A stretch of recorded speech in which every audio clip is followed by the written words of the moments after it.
Hey CT Kids, we're so excited that you're here. We're going to learn about the Bible and do a lot of other fun things. But first, we're going to worship. So stand up on your feet and let's worship.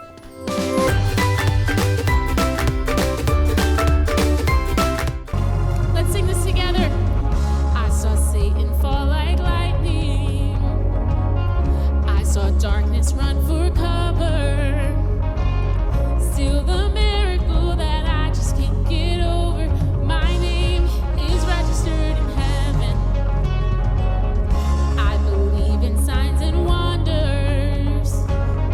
I have resurrection power.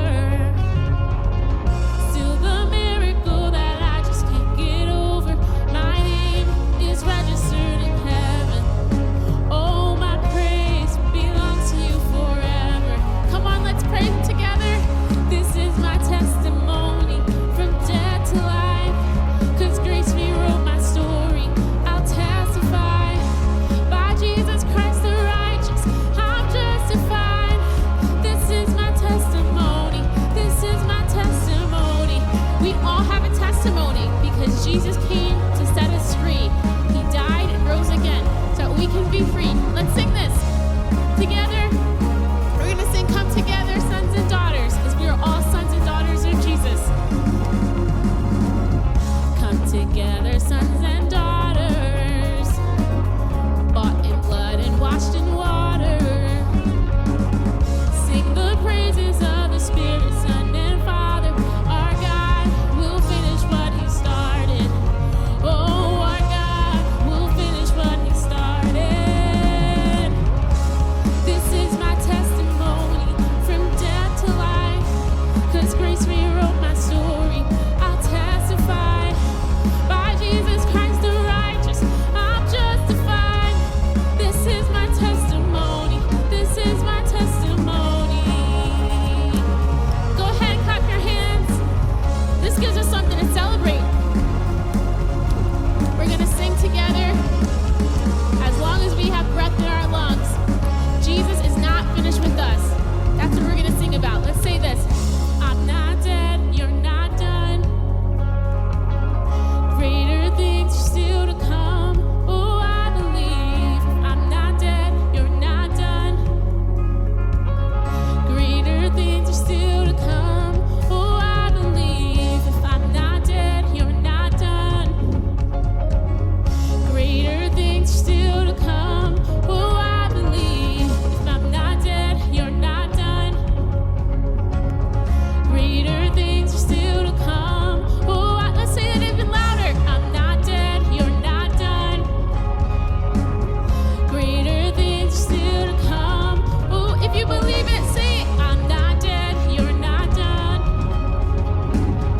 Greater things are still to come. Oh, I believe. If I'm not dead, you're not done. Greater things are still to come. Oh, I believe. If I'm not dead, you're not done. Greater things are still to come. Oh, I believe. It's my testimony from death to life. 'Cause grace rewrote my story. I'll testify. By Jesus Christ the righteous, I'm justified. This is my testimony. One more time together, come on. This is my testimony from death to life. 'Cause grace rewrote my story. I'll testify. By Jesus Christ the righteous, I'm justified. This is my testimony. This is my testimony. Hallelujah. Let's give Jesus a hand clap of praise and celebrate Him for what He's done, giving us a testimony of hope and life and freedom in Christ. As the Spirit was moving over the water, Spirit, come move over us. Come rest on us. Come rest on us. As the Spirit was moving over the water, Spirit, come move over us. Come rest on us. Come rest on us. Come down. Spirit, when you move, you make my heart pound. When you fill the room, you're here and I know you are moving. I'm here and I know you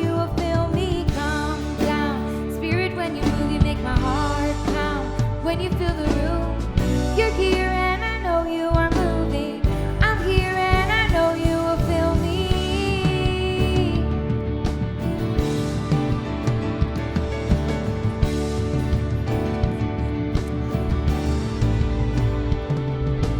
Fire and wind, come and do it again.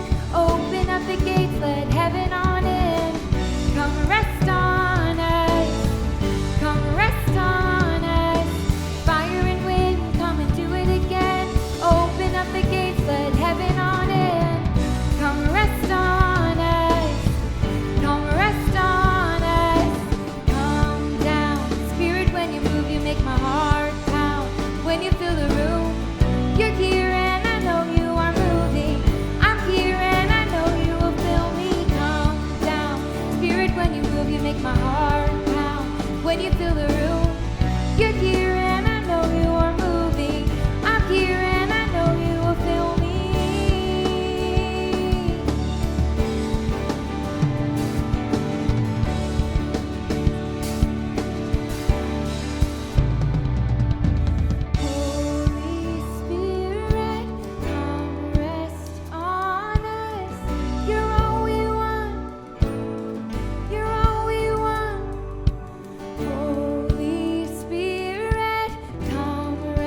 Hi everyone, I'm Miss Jordan and I'm here to lead us in today's memory verse, which comes from the book of John, chapter 3, verse 16.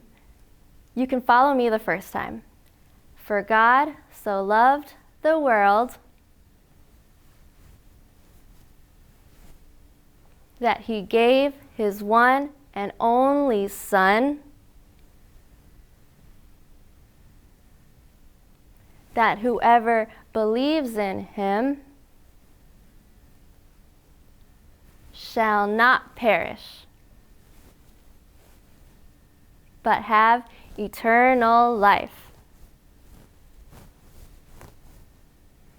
Awesome! Let's put it to music so it'll help us remember. On the count of 3, let's lay that track. 1, 2, 3, lay that track.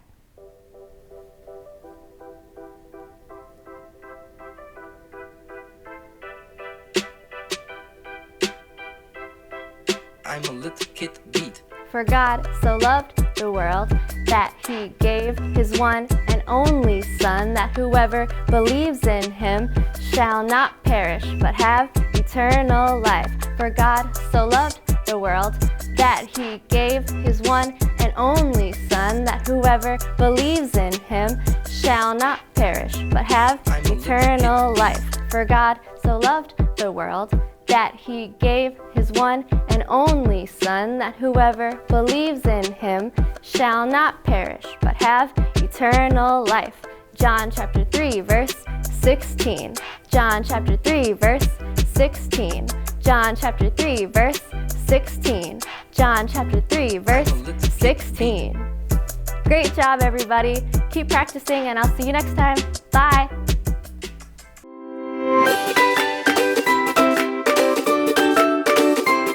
Hi friends, we are so excited to be learning about the Word of God today.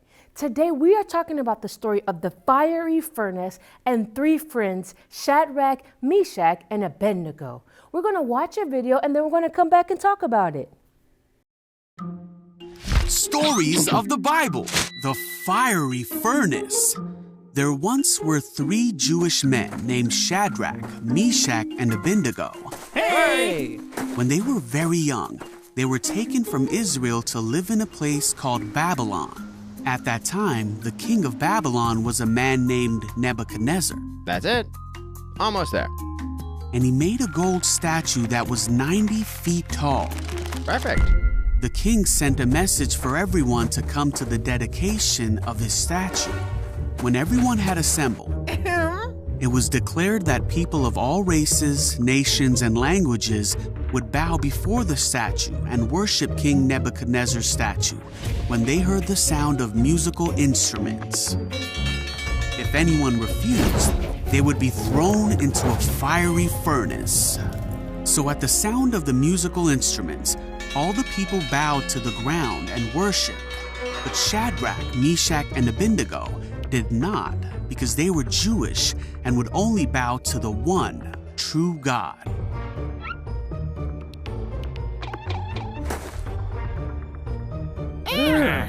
Some of the wise men of Babylon went to the king and told him that Shadrach, Meshach, and Abednego refused to bow to the statue. What? This made the king very angry, and he asked Shadrach, Meshach, and Abednego if it was true that they would not bow to the statue. Then he said he would give them one more chance to bow down, and if they did not bow, they will be thrown into the fire. Shadrach, Meshach, and Abednego replied that they didn't need to defend themselves against the king. They said, "If we are thrown into the blazing furnace, the God whom we serve is able to save us. He will rescue us from your power, your majesty. But even if he doesn't, we want to make it clear to you, your majesty, that we will never serve your gods or worship the gold statue you have set up." The king was so angry with Shadrach, Meshach, and Abednego that he commanded the furnace to be heated 7 times hotter than usual. Then he ordered Shadrach, Meshach, and Abednego to be bound and thrown in the fire. The fire was so hot that it killed the soldiers that threw them in. So Shadrach, Meshach, and Abednego fell into the flames.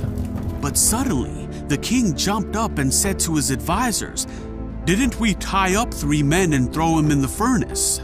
The advisors said, "Yes." But the king said, "Look, I see 4 men walking around the fire, and the 4th looks like a god." Then the king shouted to Shadrach, Meshach, and Abednego, "Come out!" So Shadrach, Meshach, and Abednego stepped out of the fire, and everyone saw that the fire had not touched them. They didn't even smell of smoke. Then Nebuchadnezzar praised the one true God of Shadrach, Meshach, and Abednego, who had rescued them from the fire. And the king made a new command that anyone who spoke a word against the God of Shadrach, Meshach, and Abednego would be greatly punished. Then he promoted Shadrach, Meshach, and Abednego in his court. Shadrach, Meshach, and Abednego trusted in God and were willing to die rather than worship any god but their own God. What an incredible true story found in the book of Daniel, chapter 3. When we study the Bible, we do it in 3 steps: observation, interpretation, and application. Can you say that with me? Observation, interpretation, and application. Great job. Observation is, what do we see happening in the story? Interpretation is, what does this mean? And application is, how can I apply this to my life? That's observation, interpretation, and application. In this story, for our observation, we see that Shadrach, Meshach, and Abednego were told that they had to bow down and worship an idol God, and they chose not to. And instead, the king demanded that they would be thrown into a fiery furnace, but they were protected and they were unharmed. And when they came out of the fiery furnace, the king declared that their God was the one true God and that no one else was allowed to talk bad about their God. For our interpretation, we see that Shadrach, Meshach, and Abednego had to be incredibly courageous. Imagine that at the same time, everyone in the city is getting on their knees and bowing down, and they're the only ones still standing up. Everyone could easily see that they're not doing the same thing that everyone else was told to do. They had to choose to stand out. They had to choose to be courageous, knowing that other people would see them. They could have just pretended. They could have chosen not to honor God, but instead they chose to take a stand, and they did not bow down towards the false idol God. And they said, if you must throw us into the fiery furnace, then do it. And our God, he'll protect us. But even if he doesn't, we will not bow down. They chose to take a stand no matter whether or not God was going to protect them or not. They chose to trust in the will of God and choose to be courageous.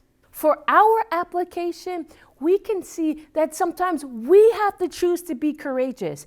Everyone else might be doing the wrong thing, but we have to choose to stand out. We have to choose to stand for what God is telling us and for what the Bible says. We can't just do things because other people are doing them. No, we have to make a stand for God. And when we do, we can glorify God and draw other people to God. The same way Shadrach, Meshach, and Abednego took a stand for God, and then the king acknowledged that their God is the one true God. We can do the same when we take a stand. People will see that there's something different about us. There's something different about our lives. When we choose to be courageous for God and not worry about what anyone else thinks, not worry if we lose friends or whatever the consequences might be, we can choose to honor God above everyone else, even if it takes being bold and courageous.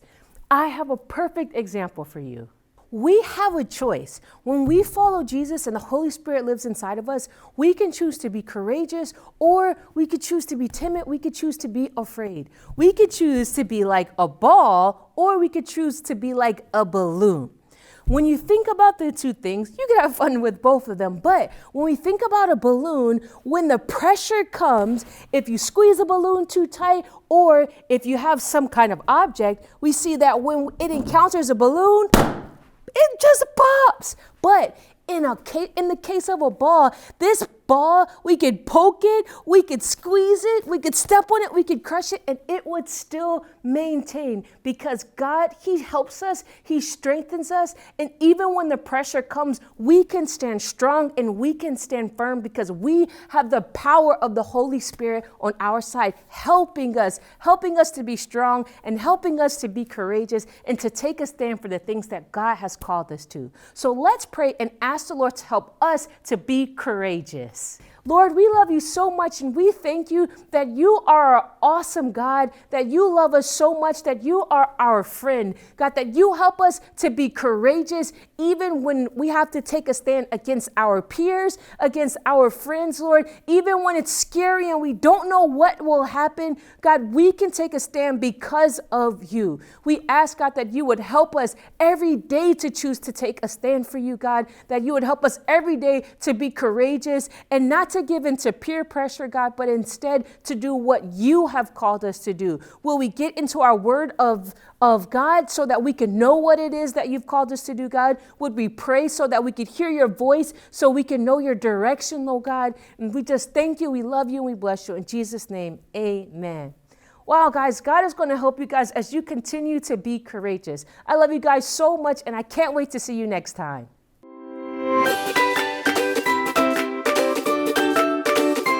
Hey CT Kids, we're so excited that you're here. Today we get to make a special craft to remind ourselves that we can always put our trust in Jesus.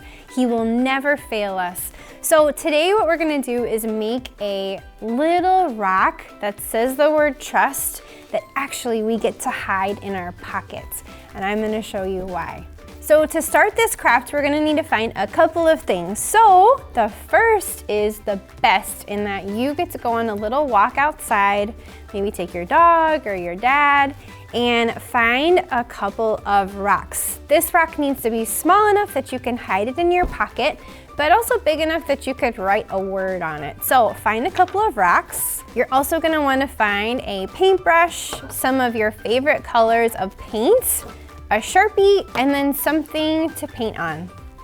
So to start this craft, find your paintbrush and your bowl. I have a bowl today. You might have a plate to paint on, your rock, and then also some paint. So I love to paint in my free time because it's something that I really enjoy. But something that I really love about painting is that you can make your own colors. So I have blue here. I'm gonna put in a little bit of blue.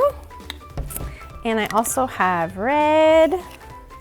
And I'm gonna put in a little bit of white as well. So you can see the paint here.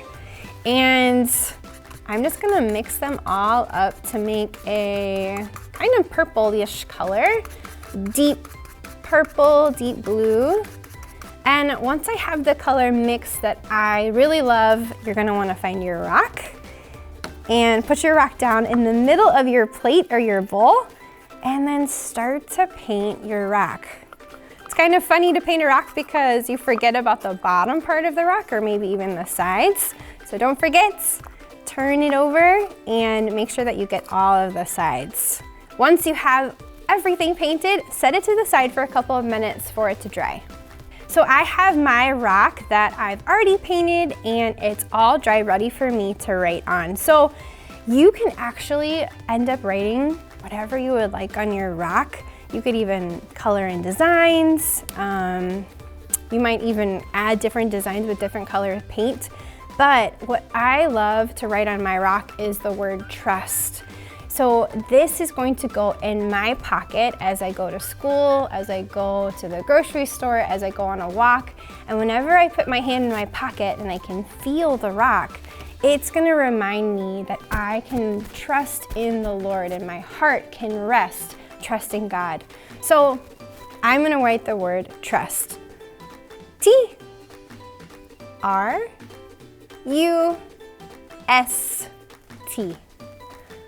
If you're not sure yet how to write, ask someone at home to help you. And then once you have written your word, added your designs, you are all done. You might even consider giving this to a friend at school to encourage them that they can trust in God too. We love you, CT Kids, and we can't wait to see you soon. Bye!